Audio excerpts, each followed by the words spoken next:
এটা আজকে আমার থার্ড শর্ট ভিডিও। আর আমরা না ওই একটা ক্যাফেতে গেছিলাম, ক্যাফে এলে, কিন্তু একদমই ভালো না। ভালো না ইন দ্য সেন্স খাবার দাবার কেমন বলতে পারবো না, আমাদের এক্সপিরিয়েন্সটা বলি। ওর উল্টো দিকে আমরা গাড়ি রেখে আমরা তখন দেখছি একজন ভদ্রমহিলা পরিষ্কার করছেন সামনেটা। ওনাকে জিজ্ঞেস করলাম যে আপনারা খোলা, বললো হ্যাঁ। এবার আমরা ঢুকেছি, এই দেখো এইটা খুলে গেছে এখন, দ্য কিচেন মন্ত্রা। এটা অনেক ভালো, এটা কল্যাণী এক্সপ্রেসওয়ের ওপরে, কল্যাণীর জাস্ট আগে আগে একটা ফ্যান চলছে, কারণ উনি মুছেছিলেন জায়গাটা, এসি চালাবার প্রয়োজন মনে করেননি।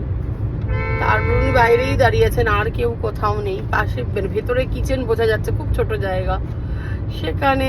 তারপর আমি বেরিয়ে গিয়ে ওনাকে জিজ্ঞেস করলাম ওয়াশরুম ইউজ করতে হবে, তো জিজ্ঞেস করলাম ওয়াশরুম আছে, বললো হ্যাঁ আমরা যেটা ইউজ করি আপনি যদি করতে পারেন সেটাই যেতে পারেন।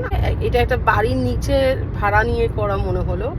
তো সেই ভেতরে ঢুকে একটা আলাদা করে টিনের চাল দেওয়া ঘর, সেখানে ইন্ডিয়ান স্টাইল যেরকম থাকে, মানে কমোড না, এবং কোনো জলের ভালো ব্যবস্থা নেই। আমার তো হয়ে গেছে দেখে। আর তারপরে এসে দেখছি ইনি ঘর ঝাড় দিচ্ছেন, মুছছেন, ইনি বাসন মাজছেন, ইনি রান্না করবেন বলছেন। আর খাবার দাবারও সেরকম, মানে বার্গার পাস্তা এই টাইপ। আমরা ভীষণ, মানে একটা স্যান্ডউইচও নেই মেনুতে।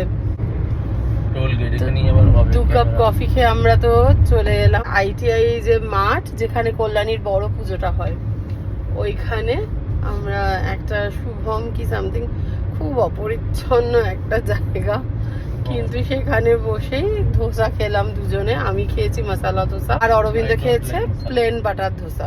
ভাল লাগছে, আর কি অস্বস্তি লাগছে। তার থেকে হাইওয়ের ওপরে কতগুলো দোকান আছে, সেইগুলো বেটার। কিন্তু ঘটনা হচ্ছে এই পাশের দোকানগুলো খোলা, আর ডান দিকে একটা যেটা দ্য কিচেন মন্ত্রা বলে ভালো আছে, ওটা মনে হয় বেলার দিকে খোলে, 11টায় খোলে। কিন্তু আজকে যাওয়ার সময় খোলা ছিল না। তো আমরা আজকে এখান দিয়ে গেছি বোধহয় 9টা না 9:30টার সময়। তো যাই হোক, এখন আমরা আবার ফিরে যাচ্ছি বাড়ির দিকে। কিন্তু মানে কটার মধ্যে এয়ারপোর্টের কাছে পৌঁছচ্ছি তার উপরে ডিপেন্ড করছে সোজা বাড়ি যাব না কি। ওকে বললাম যে একটুও ভালো কফি খাইনি কোথাও, এটা চলো ভালো কফি খেয়ে যাই। তো লেটস সি, যদি 12টা বেজে যায় তাহলে আশিস বিস্ট্রোও চলে যেতে পারি, লেটস সি।